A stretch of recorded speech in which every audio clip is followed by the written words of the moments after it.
Қарлығаш пен Дәуіт. Бір қарлығаш жардың қуысына ұя салып өмір сүріпті. Қанаты қатпаған балапандары анасы азық әкелуге кеткенде шыдамсыздана күтумен болады екен.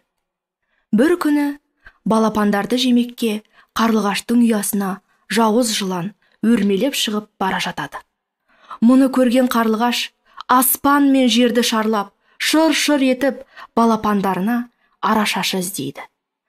Көкектен көмек сұрай барса, бүркіт қонаққа шақырып еді, соған барғалы жатырмын, уақытым жоқ, дейді көкек.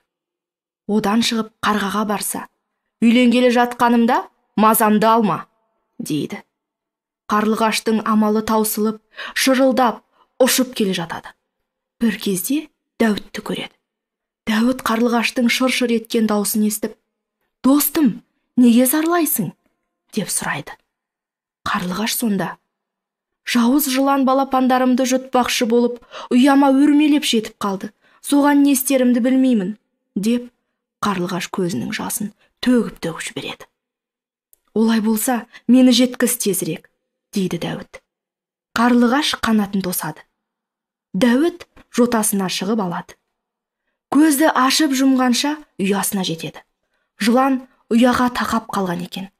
Дәуіт пен қарлығаш енді бір сәт кешіксе, балапандарды қылғып сап, жұмсақ ұяда масайрап ұйықтамақшы екен. Дәуіт аяғымен шаба тырнап, жыланның екі көзін ағызып жібереді. Жауыз жылан сылқ етіп жерге құлап түседі де мерт болады.